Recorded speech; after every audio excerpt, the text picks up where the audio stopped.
Merhaba arkadaşlar. Örgümü dediğiniz kanalıma hepiniz hoş geldiniz. Evet, bugün çok güzel bir paspas çalışması yapacağız sizlerle. Bugün tığ iğne kullanacağız arkadaşlar. Şöyle şu şekilde satılıyor bunlar. Ve artık her yerde bulabileceğiniz tarzda bir iğne, tığ iğne arkadaşlarım bu. Arkasından ip geçiriyoruz. Buradan da ilmeklerimizi topluyoruz ve böyle şahane çalışmalar yapabiliyoruz. Bunu dilediğiniz iplerle yapabilirsiniz. Daha önceden kadife iplerle yapmış olduğum ve sakallı iplerle de yapmış olduğum çalışmalarım var. Bu defa düz bir ip kullanmak istedim ve gördüğünüz gibi böyle bir doku elde ettim ve kalın bir halı, yani delikleri büyük olan bir halı kaydırmaz tercih ettim bu defa. Arkadaşlarım, bu halı kaydırmazı Tekzen mağazasından alabilirsiniz. Orada var. Hem de uygun fiyatı, yani çok büyük bir parçası, çok ucuza geliyor. Şimdi burada iki tane ip kullandım. Dediğim gibi bir tanesi bu hardal sarısı olan yerler Himalaya'nın süper soft olan ipi. Diğeri de şöyle ihraç fazlası olarak satılan arkadaşlarım bir ip. Yani bu çok önemli değil. Bakın, ben bunu 4.95'e almışım. Yani ben gittiğim yerlerde bu şekilde, hani yüncülerde veya işte dolaşırken falan böyle bakıyorum etrafıma ve böyle bulduğum ilginç değişik ipler, ne olursa olsun, incesi kalını, hani hepsinden almaya çalışırım ve genelde de alırım. Bakın, burada da çok güzel bir çalışma ortaya çıktığını düşünüyorum. Şöyle yakından göstereyim. Evet, altıda, arka kısmı da bu şekilde arkadaşlarım. Bu halı kaydırma zaten ince olduğu için, hani bakın şeyleri ince olduğu için görünmüyor. Önemli de değil. Zaten kaymayacaktır. Çok fazla hani şey olmuyor. Şimdi dedik, evet, yapımı gerçekten çok kolay bir çalışma. Ve ben size ilk baştan başlayıp öyle göstermek istiyorum. Hani buradan devam edip de göstermek istemiyorum. Ve iki renginde nasıl yapıldığını. Siz tabi bu renkleri, ipleri, dilediğiniz ipleri ve renkleri kullanabilirsiniz. Bakın, burada bu ip ince geldiği için ben bunu mesela şu ipimi iki kat yaptım. Çünkü diğer ipim şöyle biraz daha kalınca bir ip, bakın. O yüzden bunu iki kat yaparak kullandım. Şimdi hem onu iki kat yaparak hem bu şeyi nasıl yapacağımızı tam olarak göstermek istiyorum. Çok fazla konuştum, zamanınızı aldım. Hemen başlamak istiyorum inşallah. Şöyle ipimizi bu ipimi alıyorum arkadaşlarım. Ve bunu dediğim gibi iki kat yapacağım. Önce bu zor olanı yapalım sizlerle. Kolay olan zaten yapılır. Şimdi bakın, bunu iki kat yaptım. Bir altından bir içinden çıkarmıştım zaten. Bir de üstündeki bu şekilde iki kat yapabilirsiniz iplerinizi. Şimdi bunu bu şekilde yaptıktan sonra biraz yapayım da birazdan zaman almasın. Şöyle bunu iki kat yaptık. Diğerine tığ iğnemi bir miktar, yani bunu kaç sıra yapacağım? 5 sıra yapacağım.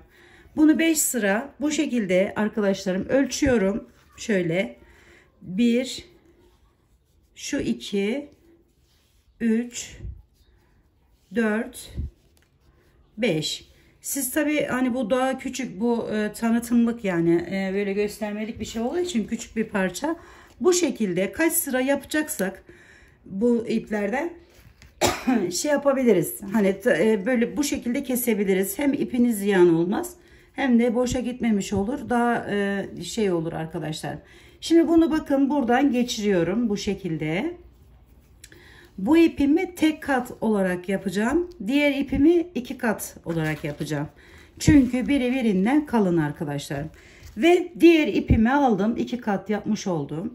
Onu hemen başlıyorum. Şöyle kenarından bir sıra arkadaşlarım böyle sık iğne geçiyoruz. O hiç önemli değil. Onu dilediğiniz gibi yapabilirsiniz. Şöyle alttan geçirdim, bakın. Alıyorum şu şekilde. Ve bunu bu ipimi bu ipim ile birleştiriyorum ki birbirinden çıkmasın, şey olmasın diye. Bunu biraz gevşek yapıyoruz arkadaşlar. İçinden çıkarken şimdi burayı değil, burayı sıkı yapıyoruz. Birbirine ekliyoruz çünkü. Evet, bunu ekledik böyle. Şimdi bakın şunu birazcık bir miktar gevşek yapalım. Alttan diğer ipimizi de hem kapatmış olalım hem de alalım. Bu şekilde şöyle bakın hemen içinden çıkartıyorum. Bu şekilde takıyorum. Bakın şöyle hemen alttan alıyoruz arkadaşlarım ipi. Şöyle. Sıradan bu şekilde ilmek toplayarak gidiyorum. Şimdi bakın mesela benim tığım doldu. Ne yapıyorum? Hemen çekiyorum arkadan. Dediğim gibi tığ iğne kullanıyoruz ve bakın bu şekilde bir görüntü ortaya çıkıyor.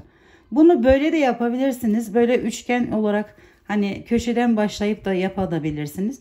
Bakın yine devam ediyorum aynı şekilde. İçlerinden ilmekler alarak, toplayarak diğer tarafıma gidiyorum halı kaydırmazımın.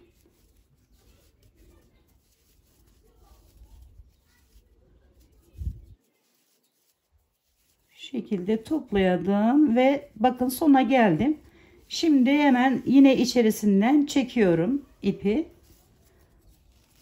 Böyle bir görüntü ortaya çıkıyor arkadaşlar. Şimdi geri dönelim aynı iple. Şöyle.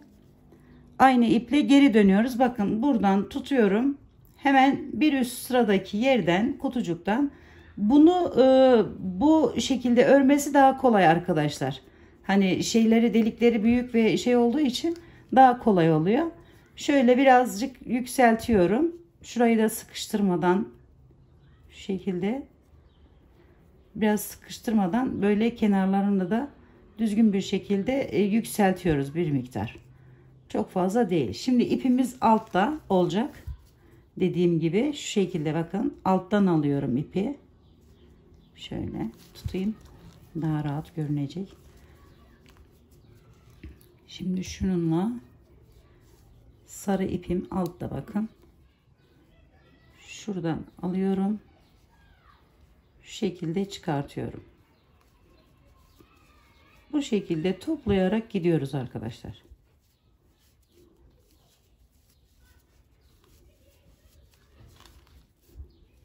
Böyle yumuş yumuş çok tatlış bir paspasımız oluyor.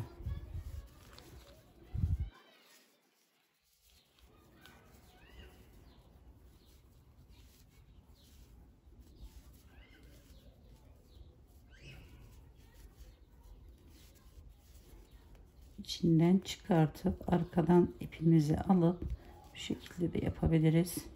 Nasıl kolayımıza gelirse yani yukarıya çıkarma işlemi bir miktar gevşeltiyoruz. Yani birazcık gevşek yapmaya çalışın. Bu şekilde devam edip yapalım arkadaşlar. Takıldı maalesef.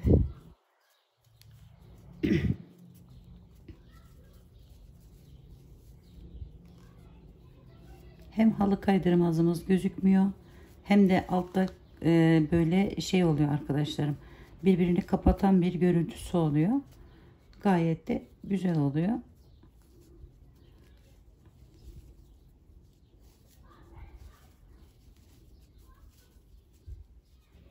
Evet, alttan aldık ipimizi, bakın şuradan hemen şu şekilde çevirip alıyoruz.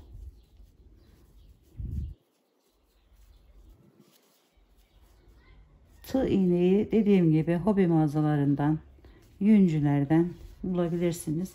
Bakın şöyle çektim. İnternette şeyde de var arkadaşlar. Hobi mağazasında da var. Şöyle.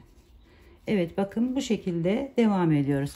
Şimdi diğer ipimizde ise yani diğer rengimi yaparken mesela ben şu tığ iğnemdeki ipimi bu ip yaptım. Onu da hemen göstereyim sizlere. Bir parça da ondan yapalım. Şimdi bunu bitirdik mesela. Kaç sıra yapmak istediysek yaptık o kadar. Ve diğer ipimizi, yani şu ipimizle gidiyoruz zaten. Bu bir teknik, hani kolaylık. Bakın şöyle yine ölçüyoruz kaç sıra yapacaksak. 2, 3. Ben diğerlerini 5 sıra yapmıştım. Şöyle 4 ve 5 sıra yapıp bunu kesiyoruz. Tığ iğnemize şuna bu defa bunu takıyoruz. Bunu takıyoruz. İçinden geçirdiğimiz ip aslında çok önemli değil ama birbirine uyum sağlaması açısından, hani bakın mesela şöyle göründüğü zaman bunda hani birbiriyle uyumlu bir şekilde olduğu için hani ben bu şekilde yaptım. Tabii şey de yapabilirsiniz hani. Bunu da şimdi arkadaşlarım şuradaki bırakmış olduğum ipe de diğer rengimi takıyorum. Renk geçişini de bu şekilde yapacağız. Ve aynı şekilde şöyle hemen. Şimdi aynı şekilde bunu alarak alttan bakın alıyorum. Bunu taktım. Bunu geçireceğim şimdi içerisinden. 2 kat olarak taktım yine. Şu şekilde topluyorum. Şöyle.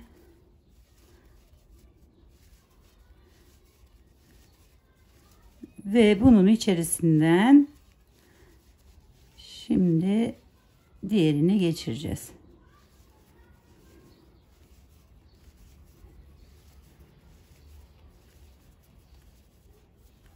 İpiniz kaçma ihtimali asla yok. Çıkma asla yapmaz. Bakın yaptım. Hemen geçiriyorum içerisinden. O da bu şekilde oluyor arkadaşlar. Gördüğünüz gibi. Arkası da böyle. Evet. Bugünlük de Örgümü Dediniz kanalından bu kadar arkadaşlar. Yapacak olanlara şimdiden kolaylıklar diliyorum. Bir dahaki videomda görüşmek üzere. Hoşça kalın demeden önce Örgümü Dediniz kanalına halen abone değilseniz abone olmayı, beğenmeyi ve yorum yapmayı unutmazsanız çok sevinirim arkadaşlarım. Sağlıklı günler diliyorum.